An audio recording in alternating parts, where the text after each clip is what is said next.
तो आज इस वीडियो का टॉपिक है entropy changes in Carnot cycle. इस वीडियो में हम नेट चेंज फाइंड आउट करेंगे एंट्रोपी में ड्यूरिंग कार्नोट साइकिल, जिसके लिए हम यहाँ पर एक सिस्टम कंसिडर कर रहे हैं जो ऑब्वियसली एक कार्नोट्स हीट इंजन है।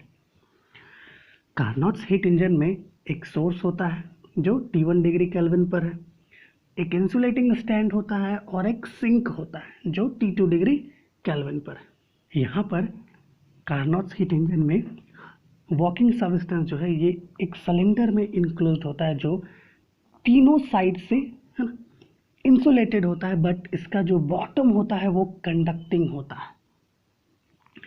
इस सिलेंडर में एक साइड से पिस्टन फिटेड होता है और ये पिस्टन फ्रिक्शन लेस और इंसुलेटेड पिस्टन होता है।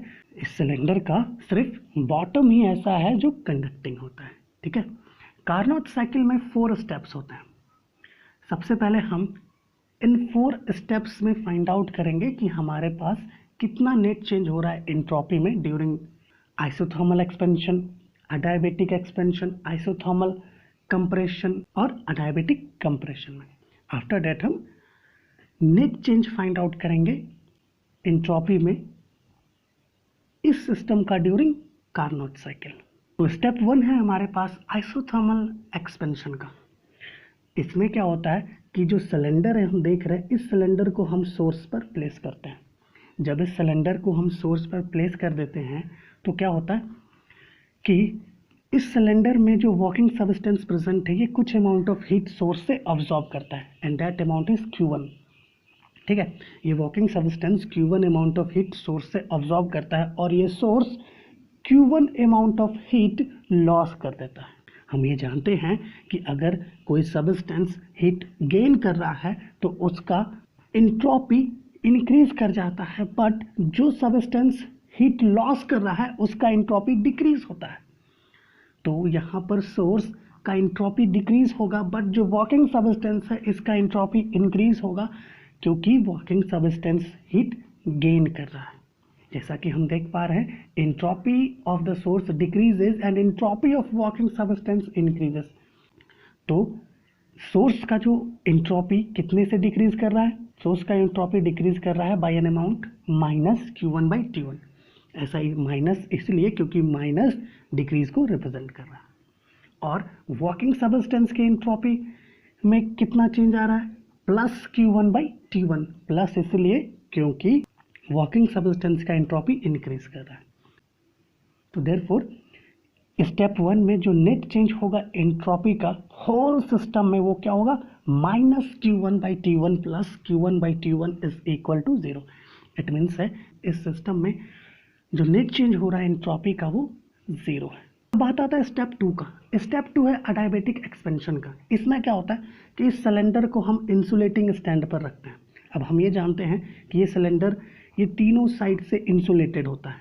तो जैसे ही हम इस सिलेंडर को इंसुलेटिंग स्टैंड पर रखते हैं क्या होता है कि ये सिलेंडर चारों साइड से इंसुलेट हो जाता है। इट मीन्स है कि जो वर्किंग सब्सटेंस का जो कांटेक्ट होगा सोर्स से और सिंक से, ये दोनों कांटेक्ट खत्म हो जाता है क्योंकि वर्किंग सब्सटेंस यहाँ पर आता है कंप्लीटली थर्मली आइसोलेट हो जाता है सिंक और सोर्स से। इसलिए वर्किंग सब्सटेंस ना तो हीट गेन करता है और ना ही हीट लॉस करता है, जिसके कारण स्टेप 2 में जो नेट चेंज होता है एंट्रोपी का होल सिस्टम में वो 0 होता है। स्टेप 3 है हमारा आइसोथर्मल कंप्रेशन का। इसमें क्या होता है कि हम सिलेंडर को प्लेस करते हैं कहाँ पर? सिंक पर।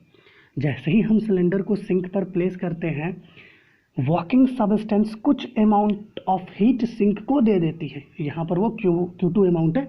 Working substance Q2 amount of heat loss कर देती है। हम ये भी कह सकते हैं कि sink Q2 amount of heat gain करती है, जिससे क्या होगा? सिंक का एंट्रोपी इंक्रीज कर जाएगा, सिंक का एंट्रोपी इंक्रीज कर जाएगा और वर्किंग सब्सटेंस का एंट्रोपी डिक्रीज कर जाएगा। जैसा कि हम देख रहे हैं, entropy of working substance decreases but it increases for sink. Sink के लिए इंक्रीज कर जाता है। तो वर्किंग सब्सटेंस हीट लॉस कर रहा है तो वर्किंग सब्सटेंस का जो एंट्रोपी होगा वो डिक्रीज करेगा by an amount minus Q2 by T2। Minus decrease को रिप्रेजेंट कर रहा है और Q2 बाई T2 ये अमाउंट है जितना अमाउंट से एंट्रोपी डिक्रीज कर रहा है, और क्योंकि सिंक कुछ अमाउंट ऑफ हीट गेन कर रहा है, दैट्स वाई सिंक का एंट्रोपी इंक्रीज करता है।